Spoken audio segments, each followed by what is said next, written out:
নমস্কার, হাই নিউজে সকলকে স্বাগত। সঙ্গে রয়েছে আমি ঋতু। শুরু করছি নিউজ টুডে, আর শুরুতে দেখে নেব আজকের হেডলাইন্স।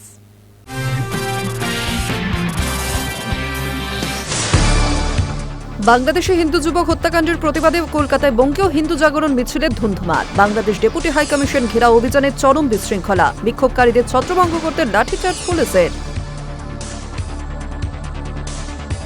বাংলাদেশে সংখ্যালঘু যুবক দীপু দাসকে নারকীয় হত্যাকাণ্ড এবং সেদেশে সংখ্যালঘুদের উপর অত্যাচারের প্রতিবাদে দিল্লির বাংলাদেশি দূতাবাসের সামনে ব্যাপক বিক্ষোভ, উত্তেজিত জনতাকে রুখতে লাঠিচার্জ পুলিশের। খসড়া ভোটার তালিকা প্রকাশ করেছে নির্বাচন কমিশন। এবার শুরু হচ্ছে শুনানির কাজ। আগামী 27 ডিসেম্বর থেকে রাজ্যে শুরু এই প্রক্রিয়া। এসআইআর শেষ পর্বে কোনো গাফিলতি চায় না কমিশন। ডিসেম্বরে ফের রাজ্য সফরে আসছেন কমিশনের প্রিন্সিপাল সেক্রেটারি এবং ডেপুটি সেক্রেটারি। বড়দিনে উপহার কলকাতা মেট্রোর। আগামী 25 ডিসেম্বর বেশি রাত পর্যন্ত মিলবে মেট্রো পরিষেবা। ব্লু ও গ্রিন লাইনে রাত প্রায় 10:30 পর্যন্ত চলবে মেট্রো। দিল্লিতে যত শীত বাড়ছে তত লাফিয়ে বাড়ছে দূষণের মাত্রা। তবে দূষণে পৌষ মাস বা নিচ্ছে। দিল্লিতে আই ড্রপ, মাস্ক এবং নেবুলাইজারের বিক্রি বেড়েছে 10-15%।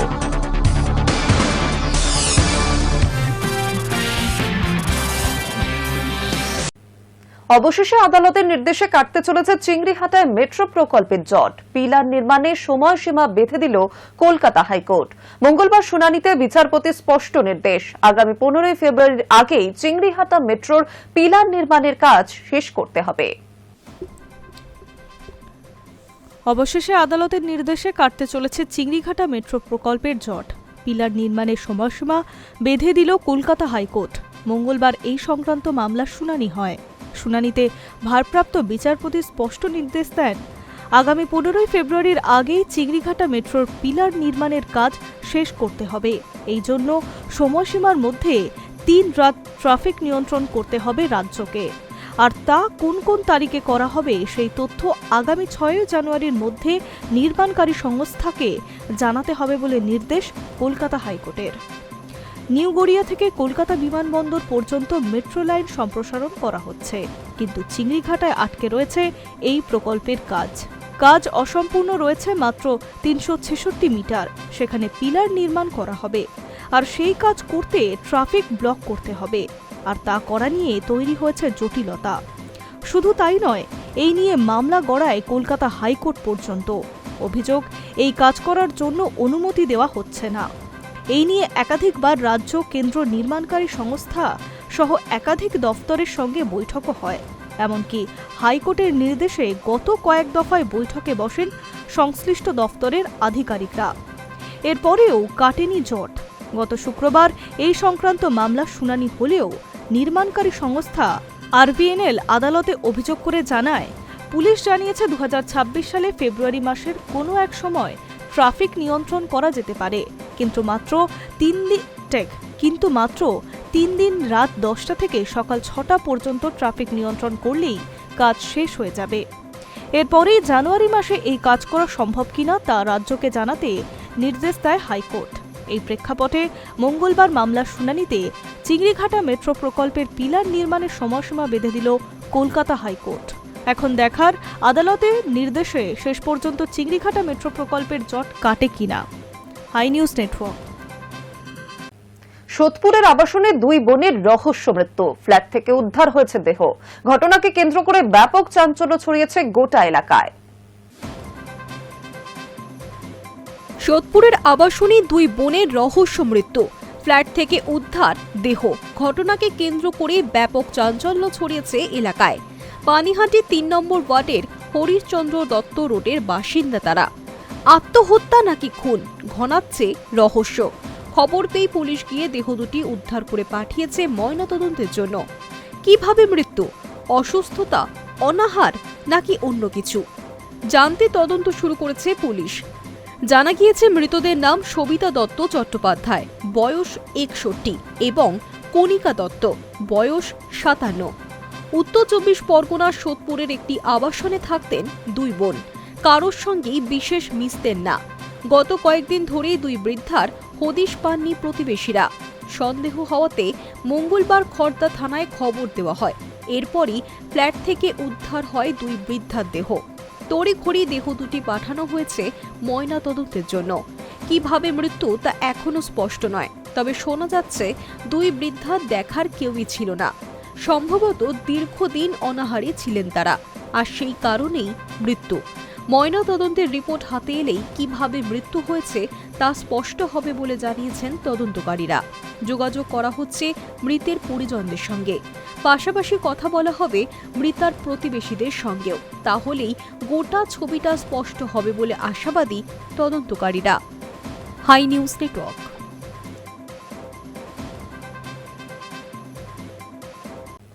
গঙ্গাসাগর মেলায় রেকর্ড ভিড়ের সম্ভাবনা, প্রস্তুতি খতিয়ে দেখলেন সেচ মন্ত্রী। প্রশাসনের লক্ষ্য একটাই, সব তীর্থ বারবার গঙ্গাসাগর একবার। এই বিশ্বাসকে সামনে রেখে পুণ্যার্থীদের জন্য একটি নিরাপদ ও সুশৃঙ্খল গঙ্গাসাগর মেলা উপহার দেওয়া। গঙ্গাসাগর মেলা শুরু হতে আর হাতে গোনা কয়েকদিন বাকি। আগামী 8ই জানুয়ারি থেকে শুরু হচ্ছে 2026 সালের গঙ্গাসাগর মেলা। চলতি বছরে কুম্ভ মেলা না থাকায় সাগর তটে এবার রেকর্ড সংখ্যক পুণ্যার্থীর সমাগম হতে পারে, এমনটাই মনে করছে প্রশাসন। সেই ভিড় সামাল দিতে এবং তীর্থযাত্রীদের নিরাপত্তা নিশ্চিত করতে প্রস্তুতিতে কোনো খামতি রাখতে চাইছে না রাজ্য সরকার। মেলার প্রস্তুতি সরজমিনে খতিয়ে দেখতে সোমবার সাগর দিঘি যান রাজ্যের সেচমন্ত্রী মানস রঞ্জন ভূঁইয়া। তার সঙ্গে ছিলেন বিডিও কানাইয়া কুমার রাও সহ জেলা প্রশাসনের উচ্চপদস্থ আধিকারিকেরা।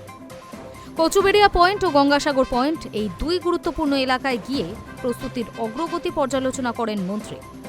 বিশেষ করে নজর ছিল মুড়িগঙ্গা নদীতে ড্রেজিংয়ের কাজ এবং অস্থায়ী জেটি নির্মাণের ওপর। আধিকারিকদের সঙ্গে দীর্ঘক্ষণ আলোচনার শেষে মঙ্গলবার কলকাতার উদ্দেশ্যে ফেরেন তিনি। পরিদর্শন শেষে সেচমন্ত্রী জানান, পুণ্যার্থীদের যাতায়াত নির্বিঘ্নে করতে প্রায় 30 কোটি টাকা ব্যয়ে মুড়িগঙ্গা নদীতে ড্রেজিং বা পলি তোলার কাজ চলছে। এর ফলে জোয়ার ভাটার ওপর নির্ভরতা অনেকটাই কমবে এবং দীর্ঘ সময় ধরে ভেসেল পরিষেবা চালু রাখা সম্ভব হবে। পাশাপাশি ড্রোনের মাধ্যমে নজরদারি, সিসিটিভি ক্যামেরা বসানো এবং পর্যাপ্ত আলোর ব্যবস্থাও করা হচ্ছে। জেলা প্রশাসনের তরফে জানানো হয়েছে, বিপুল সংখ্যক পুণ্যার্থী থাকার জন্য অতিরিক্ত যাত্রী নিবাস ও বাফার জোন তৈরি করা হচ্ছে। নিরাপত্তা, পরিষ্কার পরিচ্ছন্নতা ও যাতায়াত সব দিক মাথায় রেখে প্রস্তুতি করা হচ্ছে। প্রশাসনের লক্ষ্য একটাই, সব তীর্থ বারবার গঙ্গাসাগর একবার। এই বিশ্বাসকে সামনে রেখে পুণ্যার্থীদের জন্য একটি নিরাপদ ও সুশৃঙ্খল গঙ্গাসাগর মেলা উপহার দেওয়া। High news network.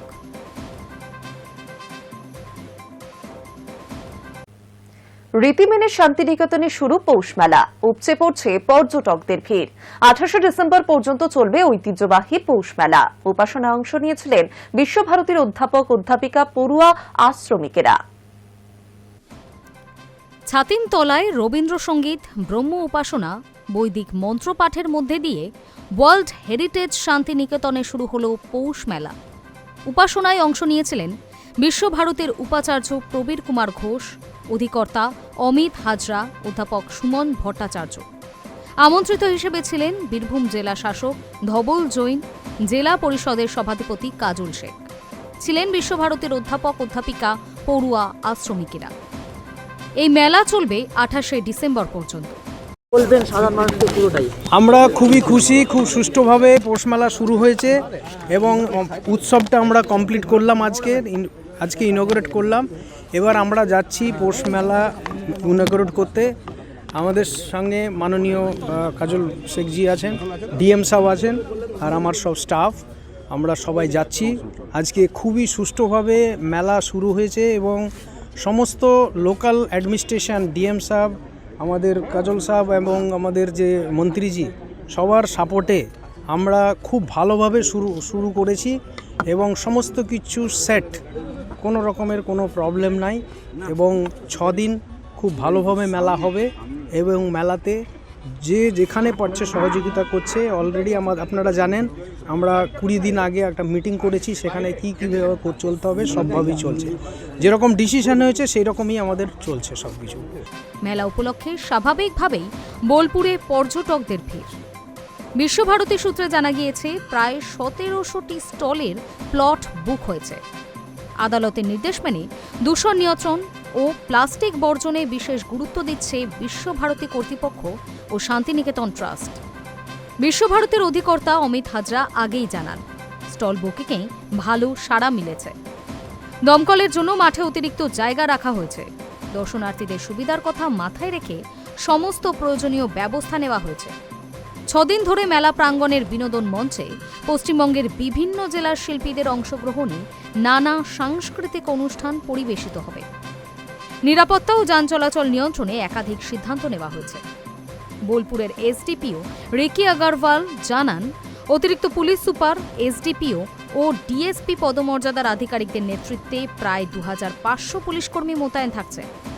এর মধ্যে থাকছেন মহিলা পুলিশ, র্যাফ, সাদা পোশাকের পুলিশ, অ্যান্টি ক্রাইম টিম ও বিশেষ উদ্ধারকারী দল। নিরাপত্তা নজরদারিতে বোলপুর শান্তিনিকেতন জুড়ে স্থায়ী প্রায় 200টি সিসিটিভি ক্যামেরার পাশাপাশি মেলা প্রাঙ্গণ ও প্রবেশ পথে বসানো হয়েছে আরও 300টি অস্থায়ী ক্যামেরা। 5টি উচ্চমানের ড্রোন ক্যামেরার মাধ্যমেও নজরদারি চালানো হবে।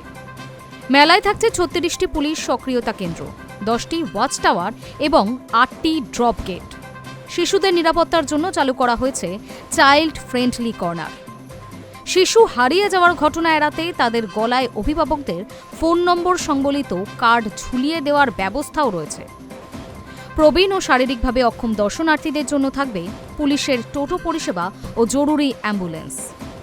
সব মিলিয়ে শান্তিনিকেতনের ঐতিহ্যবাহী পৌষ উৎসব ও পৌষ মেলাকে সুশৃঙ্খল, নিরাপদ ও আনন্দমুখর করে তুলতে প্রশাসনের প্রস্তুতি চূড়ান্ত পর্যায়ে। Hi news network.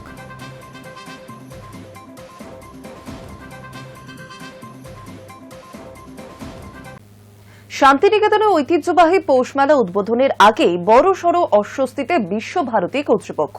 World heritage শান্তিনিকেতনের বিশ্ববিদ্যালয় ক্যাম্পাস ও সংলগ্ন এলাকায় দূষণ নিয়ন্ত্রণে ব্যর্থতার অভিযোগে জাতীয় পরিবেশ আদালতের চূড়ান্ত ভর্ৎসনার মুখে পড়ল বিশ্বভারতী বিশ্ববিদ্যালয়। শান্তিনিকেতনের ঐতিহ্যবাহী পৌষ মেলা উদ্বোধনের আগেই বড়সড় অস্বস্তিতে বিশ্বভারতী কর্তৃপক্ষ। ওয়ার্ল্ড হেরিটেজ শান্তিনিকেতনের বিশ্ববিদ্যালয় ক্যাম্পাস ও সংলগ্ন এলাকায় দূষণ নিয়ন্ত্রণে ব্যর্থতার অভিযোগে জাতীয় পরিবেশ আদালতের চূড়ান্ত ভর্ৎসনার মুখে পড়তে হল বিশ্বভারতী বিশ্ববিদ্যালয়কে। এখানকার কর্মসচিব ও বীরভূমের জেলা শাসককে 2026 সালের 21শে জানুয়ারি সশরীরে আদালতে হাজিরার নির্দেশ দেওয়া হয়েছে। সোমবার শুনানিতে আদালত বীরভূম জেলা প্রশাসন ও বিশ্বভারতী কর্তৃপক্ষকে জরিমানা দেওয়ার নির্দেশও দিয়েছেন। যদিও জরিমানার অর্থ পরে জানানো হবে বলে আদালত সূত্রে জানা গিয়েছে। নির্ধারিত দিনে রিপোর্ট সহ সশরীরে হাজিরা দেওয়ার নির্দেশও দেওয়া হয়েছে দুই কর্তৃপক্ষকে। এই বিষয়ে পরিবেশ কর্মী সুভাষ দত্ত তিনি জানিয়েছেন, কঠিন ও তরল বর্জ্য নিয়ন্ত্রণ এবং নিষ্কাশন সংক্রান্ত ব্যবস্থা সম্পর্কে আদালত রিপোর্ট চেয়েছিল, কিন্তু নির্দিষ্ট সময়ের মধ্যে সেই রিপোর্ট জমা দেওয়া হয়নি। এর ফলেই আদালত কড়া অবস্থান নিতে বাধ্য হয়েছে। শান্তিনিকেতনে পৌষ মেলার দূষণ সংক্রান্ত বিষয় নিয়ে 2016 ও 2018 সালে জাতীয় পরিবেশ আদালতে দুটি মামলা করেছিলেন পরিবেশ কর্মী সুভাষ দত্ত। ওই মামলাগুলিতে 2017 এবং 2020 সালে আদালত বিশ্বভারতী কর্তৃপক্ষকে তরল ও কঠিন বর্জ্য ব্যবস্থাপনার জন্য স্থায়ী ও পর্যাপ্ত ব্যবস্থা গড়ে তোলার নির্দেশ দিয়েছিল। অভিযোগ, সেই নির্দেশ আজও কার্যকর হয়নি। পরবর্তীতে পরিবেশ বিধি না মানার অভিযোগে জাতীয় পরিবেশ আদালত বিশ্বভারতী ও রাজ্য প্রশাসনের বিরুদ্ধে স্বতঃপ্রণোদিত মামলা রুজু করে। গত 22 অক্টোবর আদালত বিশ্বভারতী কর্তৃপক্ষ ও রাজ্য সরকারকে অ্যাকশন টেকেন রিপোর্ট জমা দেওয়ার নির্দেশ দিলেও তা জমা পড়েনি। উল্লেখযোগ্যভাবে শান্তিনিকেতন ক্যাম্পাস ও বাইরে পরিবেশ ব্যবস্থাপনা নিয়েই নতুন করে প্রশ্ন তুলে দিল জাতীয় পরিবেশ আদালত। এই প্রসঙ্গে বিশ্বভারতীর ভারপ্রাপ্ত জনসংযোগ আধিকারিক অতীক ঘোষ বলেন, আদালতের নির্দেশ হাতে এলে তা যথাযথভাবে মান্যতা দিয়ে পালন করা হবে। বোলপুর শান্তিনিকেতনের স্থানীয় বাসিন্দাদের দাবি, শুধু পৌষ মেলার সময় নয়, সারা বছরে বিশ্বভারতী সংলগ্ন এলাকায় কঠিন ও তরল বর্জ্য নিষ্কাশনের কার্যকর ব্যবস্থাই নেওয়া হয় না, ফলে পরিবেশ মারাত্মকভাবে দূষিত হচ্ছে। এই পরিস্থিতিতেই ক্ষুব্ধ জাতীয় পরিবেশ আদালত। বিশ্বভারতী কর্তৃপক্ষ ও বীরভূম জেলা প্রশাসনের বিরুদ্ধে তারা স্বতঃপ্রণোদিত মামলা রুজু করে কড়া অবস্থান নিতে চলেছে। যদিও আদালতের তলব নিয়ে এখনো কোনো প্রতিক্রিয়া দেননি বীরভূমের জেলা শাসক Dhaval Jain. Hi news Network.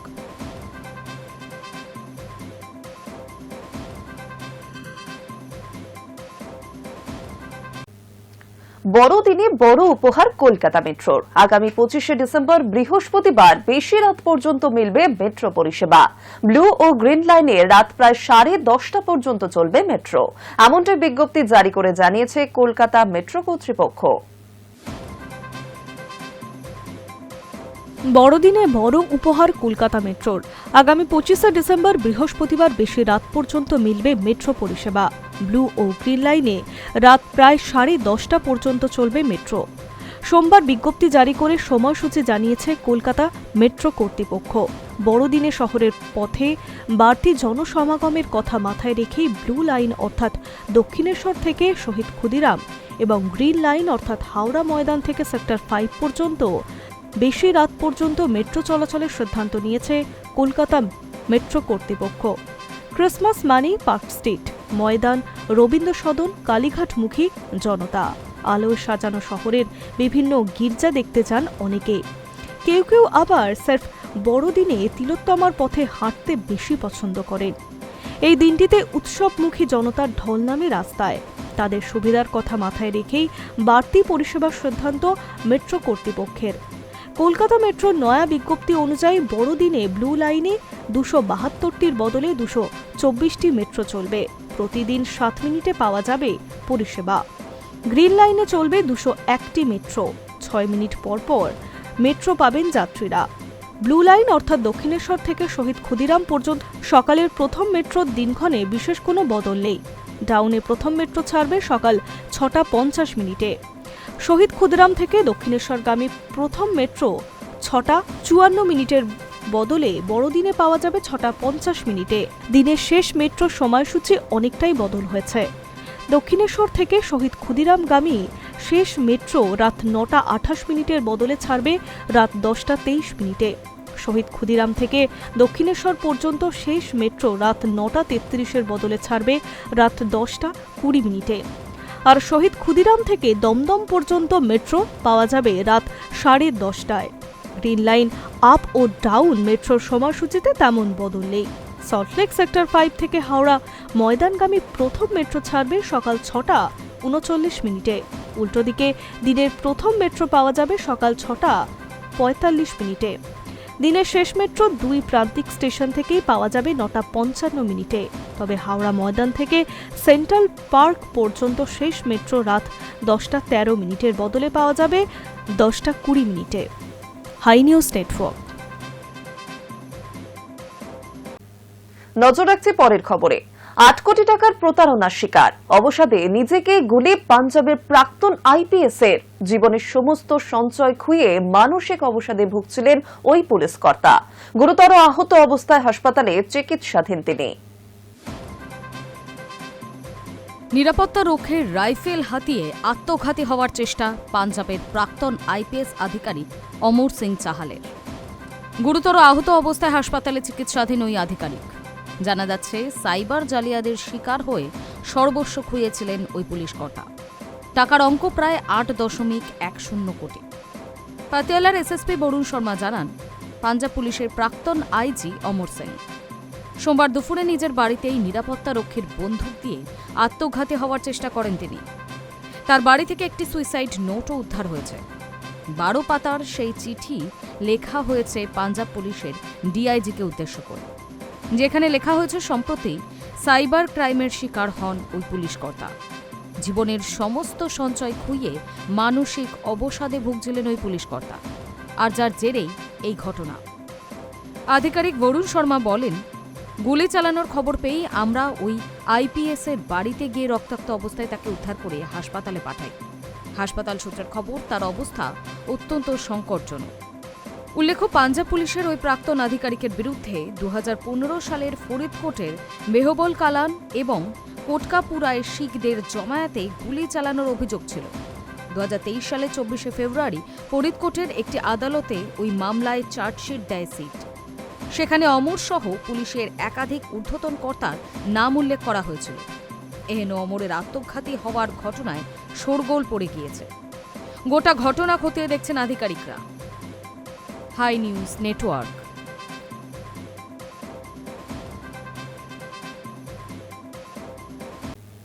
দিল্লিতে যত শীত বাড়ছে তত লাফিয়ে বাড়ছে দূষণের মাত্রা।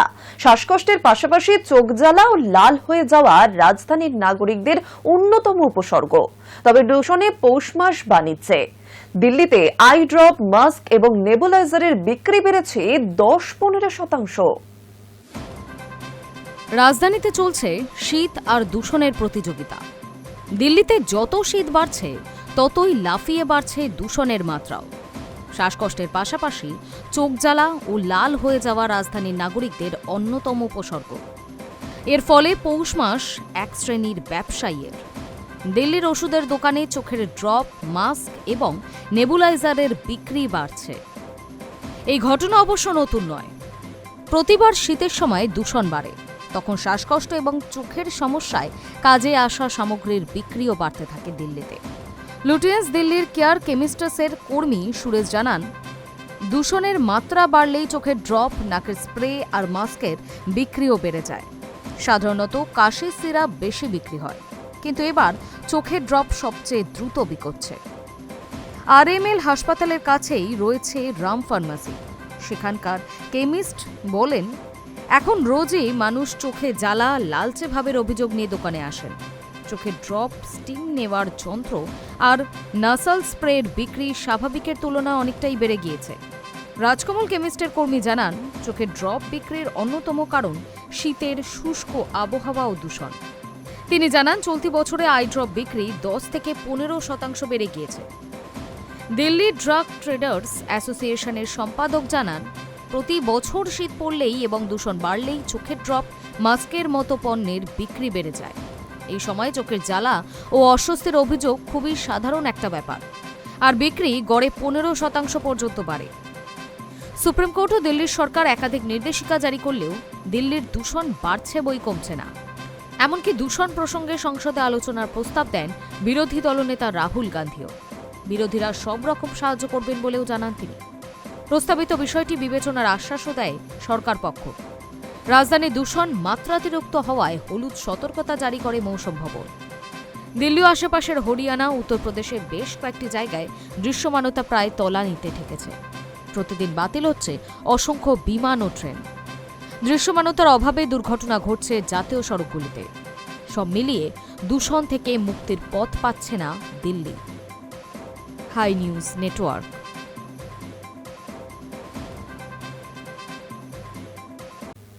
গাজিয়াবাদ ও নয়ডা সহ বহু জায়গায় দৃশ্যমানতা পৌঁছেছিল শূন্যে। দিল্লির ইন্দিরা গান্ধী আন্তর্জাতিক বিমানবন্দরের দৃশ্যমানতা ভোরের দিকে প্রায় শূন্যে পৌঁছে যায়। এই কারণে মঙ্গলবার ভোরের দিকে প্রায় 200টি উড়ান দেরিতে ছেড়েছে এবং বাতিল করা হয়েছে 10টি। শীত মানেই দিল্লিবাসীর কাছে ভোগান্তি। মঙ্গলবার ফের দিল্লি ও লাগোয়া ন্যাশনাল ক্যাপিটাল রিজিয়নের ঘুম ভাঙল ঘন কুয়াশা ও ধোঁয়াশার কম্বলে চাপা দিয়ে। গাজিয়াবাদ ও নয়ডা সহ বহু জায়গায় দৃশ্যমানতা পৌঁছেছিল শূন্যে। দিল্লির ইন্দিরা গান্ধী আন্তর্জাতিক বিমানবন্দরের দৃশ্যমানতা ভোরের দিকে প্রায় শূন্যে পৌঁছে যায়। সকাল 8টায় আবহাওয়া দপ্তর জানায়, খালি চোখে দৃশ্যমানতা ছিল 50 মিটার। এই কারণে মঙ্গলবার খুব ভোরের দিকে প্রায় 200টি উড়ান দেরিতে ছেড়েছে এবং বাতিল করা হয়েছে 10টি। একই সঙ্গে রাজধানী ও শহর সংলগ্ন এলাকায় বাতাসের দূষণ ছিল ভয়ঙ্কর মাত্রায়। সকাল 8টায় এয়ার কোয়ালিটি ইন্ডেক্স বা বায়ু দূষণের মাত্রা 414 ছুঁয়ে যায়। এই তথ্য জানিয়েছে কেন্দ্রীয় দূষণ নিয়ন্ত্রণ পর্ষদের সমীর অ্যাপ। আবহাওয়া দপ্তরের পূর্বাভাস অনুযায়ী আগামী কয়েকদিন অর্থাৎ অন্তত ক্রিসমাস পর্যন্ত বাতাস ভারী থাকবে এবং যার ফলে ঘন কুয়াশায় ঢাকা থাকবে রাজধানীর এলাকা। দিল্লির বাতাসের মান 22 ডিসেম্বর থেকে 24 ডিসেম্বর পর্যন্ত খুব খারাপ স্তরেই থাকবে এবং 25 ডিসেম্বরের পর থেকে তা খুব খারাপ থেকে বিপজ্জনক স্তরে নেমে যেতে পারে বলে খবর। দিল্লি ছাড়াও ঘন কুয়াশায় মোড়া থাকবে পার্শ্ববর্তী পাঞ্জাব ও উত্তরপ্রদেশ। এছাড়াও হিমাচল প্রদেশ, উত্তরাখণ্ড, হরিয়ানা, চণ্ডীগড় ও রাজস্থানের কুয়াশার হামলা থেকে মুক্তি পাচ্ছে না আপাতত সাধারণ মানুষ। পশ্চিমী ঝঞ্ঝার কারণে কাশ্মীর, লাদাখ ও হিমাচল প্রদেশের একাংশে তুষারপাতের পূর্বাভাস দিয়েছে আবহাওয়া দপ্তর। Hi news network.